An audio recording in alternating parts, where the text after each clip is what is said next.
ವಿದ್ಯಾರ್ಥಿಗಳೇ 7ನೇ ತರಗತಿ ಗಣಿತ, ಅದರಲ್ಲಿ ನಾವು ಪೂರ್ಣಾಂಕಗಳು ಅನ್ನೋ ಪಾಠದ ಅಭ್ಯಾಸ 1.3ರ 7, 8 ಮತ್ತು 9ರ ಲೆಕ್ಕಗಳನ್ನು ಈ ವಿಡಿಯೋದಲ್ಲಿ ಬಿಡಿಸೋಣ. 7ನೇ ಲೆಕ್ಕ, ತರಗತಿ ಪರೀಕ್ಷೆ ಒಂದರಲ್ಲಿನ ಇರುವ 10 ಪ್ರಶ್ನೆಗಳಲ್ಲಿ ಪ್ರತಿ ಸರಿ ಉತ್ತರಕ್ಕೆ 5 ಅಂಕ ಮತ್ತು ಪ್ರತಿ ತಪ್ಪು ಉತ್ತರಕ್ಕೆ -2 ಅಂಕ ಹಾಗೂ ಪ್ರಯತ್ನಿಸದ ಪ್ರಶ್ನೆಗಳಿಗೆ 0 ಅಂಕವನ್ನು ನಿಗದಿಪಡಿಸಲಾಯಿತು. ಅದರಲ್ಲಿ 1ನೇ ಲೆಕ್ಕ, ಮೋಹನ 4 ಸರಿ ಮತ್ತು 6 ತಪ್ಪು ಉತ್ತರಗಳನ್ನು ಬರೆದರೆ ಆತನ ಅಂಕಗಳಿಕೆ ಎಷ್ಟು ಅಂತ. ಅಂದರೆ 4 ಸರಿ ಬರೆದಿದ್ದಾನೆ, 6 ಪ್ರಶ್ನೆಗೆ ತಪ್ಪನ್ನು ಬರೆದಿದ್ದಾನೆ, ಹಾಗಾದರೆ ಒಟ್ಟು ಎಷ್ಟು ಮಾರ್ಕ್ಸ್ ಪಡ್ಕೊಂಡ ಅಂತ. ಸೊ ಈಗ ನಾವೇನು ಮಾಡೋಣ, ಮೋಹನ 4 ಸರಿ ಉತ್ತರಗಳಿಗೆ ಪಡೆದ ಅಂಕಗಳು ಎಷ್ಟು ಅಂತ ಬರ್ಕೊಳ್ಳೋಣ. ಆಮೇಲೆ ಮೋಹನ 6 ತಪ್ಪು ಉತ್ತರಗಳಿಗೆ ಪಡೆದ ಅಂಕಗಳು ಅದನ್ನು ಬರ್ಕೊಳ್ಳೋಣ. ಆಮೇಲೆ ಅದನ್ನು ಟೋಟಲ್ ಮಾಡಿಬಿಟ್ರೆ ನಮಗೆ ಉತ್ತರ ಸಿಗುತ್ತೆ. ನೋಡಿ, ಮೋಹನ 4 ಸರಿ ಉತ್ತರಗಳಿಗೆ ಪಡೆದ ಅಂಕ ಎಷ್ಟು ಬರೆದಿದ್ದಾನೆ? 4 ಸರಿ ಬರೆದಿದ್ದಾನೆ. ಸೊ 1 ಮಾರ್ಕ್ಸಿಗೆ ಎಷ್ಟು ಪ್ರಶ್ನೆ ಉತ್ತರ ಮಾರ್ಕ್ಸು 5. ಸೊ ಅಲ್ಲಿಗೆ 4 5 20. 6 ತಪ್ಪು ಉತ್ತರ ಬರೆದಿದ್ದಾನೆ. ಸೊ ಹಾಗಾಗಿ 6. 1 ತಪ್ಪು ಬರೆದ್ರೆ ಎಷ್ಟು ಮಾರ್ಕ್ಸು? -2 ಮಾರ್ಕ್ಸು ಅಲ್ವಾ? ಅಲ್ಲಿಗೆ ನೋಡಿ, plus into minus minus 6 2 12. So ಹಾಗಾದರೆ ಒಟ್ಟು ಅಂಕ, ಸೊ ಒಟ್ಟು ಅಂಕ ಇಲ್ಲಿ ಒಟ್ಟು ಅಂಕ. ಸೊ ನೋಡಿ, ಇಲ್ಲಿ ಒಂದು ಕಡೆ ಪ್ಲಸ್ ಇದೆ, ಒಂದು ಕಡೆ ಮೈನಸ್ ಇದೆ. ಏನು ಮಾಡಬೇಕು? ಕಳಿಬೇಕು. ಸೊ 20ರಲ್ಲಿ 12 ಹೋದರೆ ಎಷ್ಟು? 8. ಸೊ ಹಾಗಾಗಿ ದೇರ್ ಫಾರ್ ಮೋಹನ ಪಡೆದ ಒಟ್ಟು ಅಂಕ ಎಷ್ಟು? 8. ಮೋಹನ ಪಡೆದ ಒಟ್ಟು ಅಂಕ 8. 2ನೇ ಪ್ರಶ್ನೆ, ರೇಷ್ಮಾ 5 ಸರಿ ಮತ್ತು 5 ತಪ್ಪು ಉತ್ತರಗಳನ್ನು ಬರೆದರೆ ಅವಳ ಅಂಕಗಳಿಕೆ ಎಷ್ಟು ಅಂತ. ಇದು ಸಹ ಹಿಂದಿನ ಲೆಕ್ಕದಂಗೆ ರೇಷ್ಮಾ 5 ಸರಿ ಉತ್ತರಗಳಿಗೆ ಪಡೆದ ಅಂಕಗಳು ಮತ್ತು ರೇಷ್ಮಾ 5 ತಪ್ಪು ಉತ್ತರಗಳಿಗೆ ಪಡೆದ ಅಂಕಗಳು ಅಂತ ಬರ್ಕೊಂಡ್ಬಿಟ್ಟು ಆಮೇಲೆ ಒಟ್ಟು ಅಂತ ಮಾಡಿಬಿಟ್ಟು ನಾವು ಬರೆದ್ಬಿಟ್ರೆ ಮುಗಿಯುತ್ತೆ. ಬರ್ಕೊಳ್ತೀನಿ ನೋಡಿ. ನೋಡಿ, ರೇಷ್ಮಾ 5 ಸರಿ ಉತ್ತರಗಳಿಗೆ ಪಡೆದ ಅಂಕ 5 ಪ್ರಶ್ನೆ ಹೌದಾ? ಒಂದಕ್ಕೆ ಎಷ್ಟು ಸರಿ?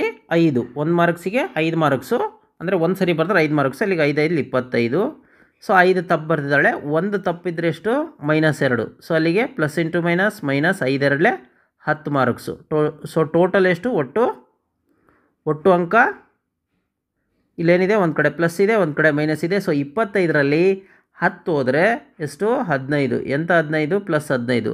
ಸೊ ಹಾಗಾಗಿ ರೇಷ್ಮಾ ಪಡೆದ ಒಟ್ಟು ಅಂಕಗಳು ಎಷ್ಟು? 15. ಬರೆಯೋಣವಾ? ಹಾಂ ನೋಡಿ, ರೇಷ್ಮಾ ತರಗತಿ ಪರೀಕ್ಷೆಯಲ್ಲಿ ಪಡೆದ ಅಂಕ ಎಷ್ಟು? 15. ಇನ್ನು 3ನೇ ಪ್ರಶ್ನೆ, ಹೀನ ಪ್ರಯತ್ನಿಸಿದ 7 ಪ್ರಶ್ನೆಗಳಲ್ಲಿ 2 ಸರಿ ಉತ್ತರ ಮತ್ತು 5 ತಪ್ಪು ಉತ್ತರಗಳಿದ್ದವು.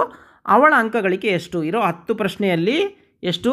7 ಟ್ರೈ ಮಾಡಿರೋದವಳು, ಅದರಲ್ಲಿ 2 ಸರಿ ಬರೆದಿದ್ದಾಳೆ, ಇನ್ನು 5 ತಪ್ಪು ಉತ್ತರ ಬರೆದಿದ್ದಾಳೆ. ಈಗ ನಾವೇನು ಮಾಡೋಣ, ಹೀನ 2 ಸರಿ ಉತ್ತರಕ್ಕೆ ಪಡೆದ ಅಂಕ ಮತ್ತು 5 ತಪ್ಪು ಉತ್ತರಗಳಿಗೆ ಪಡೆದ ಅಂಕ, ಆಮೇಲೆ ಒಟ್ಟು ಬರ್ಕೊಂಡು ನಾವು ಲೆಕ್ಕವನ್ನು ಮಾಡ್ತಾ ಹೋಗೋಣ. ನೋಡಿ, ಈನ 2 ಸರಿ ಉತ್ತರಗಳಿಗೆ ಪಡೆದ ಅಂಕ, ಒಂದು ಪ್ರಶ್ನೆಗೆ ಎಷ್ಟು ಉತ್ತರ? 5 ಮಾರ್ಕ್ಸು. 1 ಸರಿ ಬರೆದ್ರೆ 5. ಸೊ ಅಲ್ಲಿಗೆ 5 2 10. ಇನ್ನು ಎಷ್ಟು ತಪ್ಪು ಬರ್ದಾಳೆ? 5 ತಪ್ಪನ್ನು ಬರೆದಿದ್ದಾಳೆ. 1 ತಪ್ಪಿಗೆ ಎಷ್ಟು? -2. ಅಲ್ಲಿಗೆ ಪ್ಲಸ್ ಇಂಟು ಮೈನಸ್ ಮೈನಸ್ 5 2 10. ಎಂಥ 10? -10. ಸೊ ಟೋಟಲ್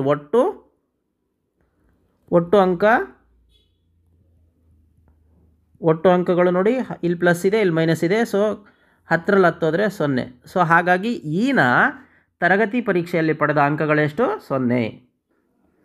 ತರಗತಿ ಪರೀಕ್ಷೆಯಲ್ಲಿ ಪಡೆದ ಅಂಕಗಳೆಷ್ಟು? 0. 8ನೇ ಲೆಕ್ಕ, ಒಂದು ಸಿಮೆಂಟ್ ಕಾರ್ಖಾನೆಯು ಬಿಳಿ ಸಿಮೆಂಟಿನ ಪ್ರತಿ ಚೀಲದ ಮೇಲೆ 8 ರೂಪಾಯಿ ಲಾಭ ಮತ್ತು ಬೂದು ಸಿಮೆಂಟಿನ ಪ್ರತಿ ಚೀಲದ ಮೇಲೆ 5 ರೂಪಾಯಿ ನಷ್ಟವನ್ನು ಗಳಿಸುತ್ತಿದೆ. ಹಾಗಾದರೆ ಮೊದಲನೇ ಲೆಕ್ಕ, ಒಂದು ತಿಂಗಳಿನಲ್ಲಿ ಕಾರ್ಖಾನೆ 3000 ಬಿಳಿ ಸಿಮೆಂಟ್ ಚೀಲಗಳು ಮತ್ತು 5000 ಬೂದು ಸಿಮೆಂಟ್ ಚೀಲಗಳನ್ನು ಮಾರುತ್ತದೆ. ಅದರ ಲಾಭ ಅಥವಾ ನಷ್ಟವನ್ನು ಕಂಡುಹಿಡಿಯಿರಿ ಅಂತ ಕೊಟ್ಟಿದ್ದಾರೆ. ಫಸ್ಟ್ ನಾವು ಇಲ್ಲಿ ಏನು ಬರ್ಕೊಳ್ಳೋಣ, ಬಿಳಿ ಸಿಮೆಂಟಿನ ಪ್ರತಿ ಚೀಲದ ಮೇಲೆ ಲಾಭ ಎಷ್ಟು? 8 ರೂಪಾಯಿ ಲಾಭ ಮತ್ತು ಬೂದು ಸಿಮೆಂಟಿನ ಪ್ರತಿ ಚೀಲದ ಮೇಲೆ ಲಾಭ ಅಥವಾ ನಷ್ಟ 5 ರೂಪಾಯಿ ನಷ್ಟ. ಅದನ್ನು ಬರ್ಕೊಂಬಿಡೋಣ. ನೋಡಿ, ಪ್ರತಿ ಬಿಳಿ ಸಿಮೆಂಟಿನ ಚೀಲ ಮಾರಿದಾಗ ಉಂಟಾಗುವ ಲಾಭ 8 ರೂಪಾಯಿ, ಪ್ರತಿ ಬೂದು ಸಿಮೆಂಟಿನ ಚೀಲ ಮಾರಿದಾಗ ಉಂಟಾಗುವ ನಷ್ಟ 5 ರೂಪಾಯಿ. ಹಾಗಾದರೆ 3000 ಬಿಳಿ ಸಿಮೆಂಟ್ ಚೀಲಗಳನ್ನು ಮಾರಿದಾಗ ಉಂಟಾಗುವ ಲಾಭ ಏನು? 3000 × 8 ಗುಣಿಸ್ಬಿಟ್ರೆ ಸಿಕ್ಬಿಡುತ್ತೆ. ನೋಡಿ, 3000 ಬಿಳಿ ಸಿಮೆಂಟ್ ಚೀಲಗಳನ್ನು ಮಾರಿದಾಗ ಉಂಟಾಗುವ ಲಾಭ 3000 ಇಂಟು 8. ಇದನ್ನು ಗುಣಿಸ್ಕೊಳ್ಳೋಣ. 8 ಮೂರಲೆ 24 3 0 ಅಲ್ವಾ? ಅಲ್ಲಿಗೆ ಬಿಡಿ 10 100 24,000 ಆಯಿತು.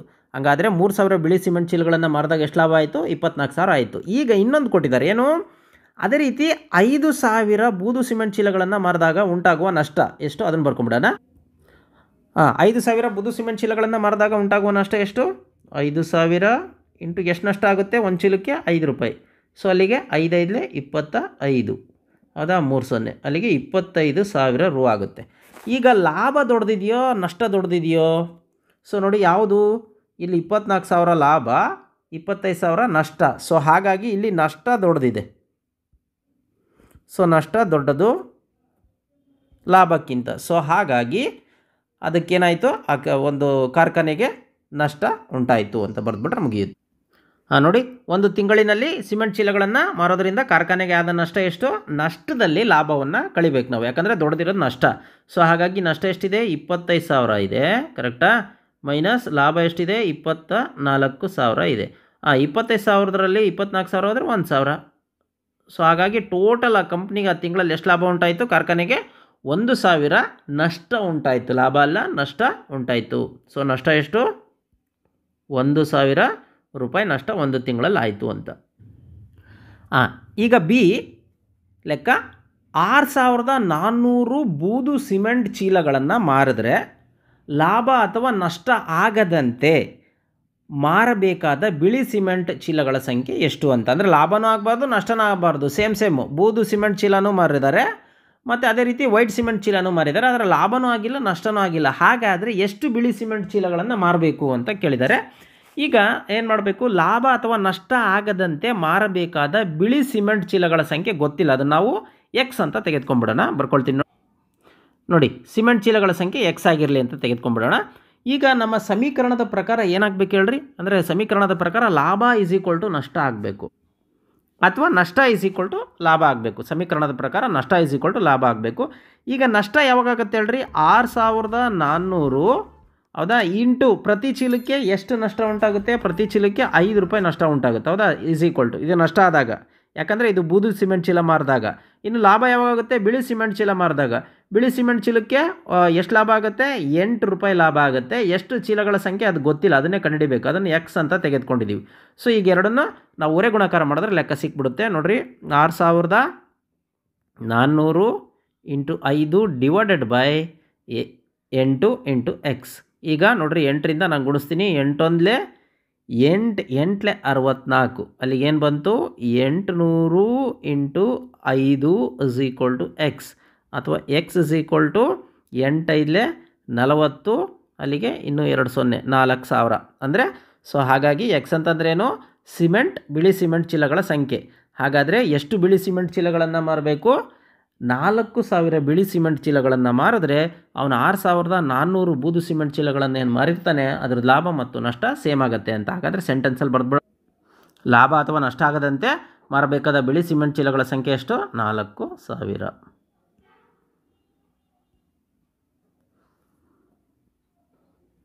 ಈಗ ಈ ಅಭ್ಯಾಸದ ಕೊನೆಯ ಲೆಕ್ಕ, ಮುಂದಿನ ಹೇಳಿಕೆಗಳು ಸರಿಯಾಗುವಂತೆ ಖಾಲಿ ಸ್ಥಳಗಳನ್ನು ಪೂರ್ಣಾಂಕಗಳಿಂದ ಬದಲಿಸಿ ಅಂತ ಕೊಟ್ಟಿದ್ದಾರೆ. ಇಲ್ಲಿ ನೋಡಿ, ಇಲ್ಲಿ -3 ಇಂಟು ಡ್ಯಾಶ್ ಕೊಟ್ಟು 27 ಕೊಟ್ಟಿದ್ದಾರೆ. ಸೊ 27ಕ್ಕೆ 27 ಬರಬೇಕಂದ್ರೆ 3ಕ್ಕೆ ಏನು ಗುಣಿಸ್ಬೇಕು ಅಂತ ಕೇಳಿದ್ದಾರೆ. ಮತ್ತು ಪ್ಲಸ್ ಇದೆ, ಇಲ್ಲಿ ಮೈನಸ್ ಇದೆ, ಇಲ್ಲಿ ಪ್ಲಸ್ ಇದೆ. ಸೊ ಅಂದರೆ ಇಲ್ಲಿ ಮೈನಸ್ ಬರಲೇಬೇಕು, ಯಾಕಂದರೆ ಮೈನಸ್ ಇಂಟು ಮೈನಸ್ ಅಂತ. ಹೌದಾ? 3 ಎಷ್ಟಲೇ 27 ಆಗುತ್ತೆ? 3 9 27 ಆಗುತ್ತೆ. ಹಾಗಾಗಿ ಇಲ್ಲಿ -9 ಅನ್ನೋದು ಬರಬೇಕು ಅಂತ. ಅದನ್ನು ಬ್ರ್ಯಾಕೆಟಲ್ಲಿ ಹಾಕೊಂಬಿಡೋಣ. ಇಲ್ಲಿ 35 ಇದೆ, -35, ಇಲ್ಲಿ 7 ಇದೆ. ಸೊ ಇಲ್ಲಿ ಮೈನಸ್ ಇರೋದ್ರಿಂದ ಇಲ್ಲಿ ಪ್ಲಸ್ ಇರೋದ್ರಿಂದ ಇಲ್ಲಿ ಮೈನಸ್ ಇರಲೇಬೇಕು ಅಂತ ಅರ್ಥ. ಸೊ ಹಂಗಾಗಿ 35 ಬರಬೇಕಂದ್ರೆ 5ಕ್ಕೆ ಏನು ಕೊಡಿಸ್ಬೇಕು ಹೇಳ್ರಿ? 7 5. ಸೊ ಹಂಗಾಗಿ -7 7 7 5 35. So plus into minus minus ಅಂತ. ಇಲ್ಲಿ 56 ಇದೆ, ಮೈನಸ್ ಇದೆ, ಇಲ್ಲೂ ಸಹ ಮೈನಸ್ ಇದೆ. ಸೊ ಹಂಗಾಗಿ ಇಲ್ಲಿ ಪ್ಲಸ್ ಬರಬೇಕು ಅಂತ. ಸೊ ಪ್ಲಸ್ ಬರಬೇಕು ಅಂತ. ಸೊ ಹಂಗಾಗಿ 56 ಬರಬೇಕಂದ್ರೆ 8 7.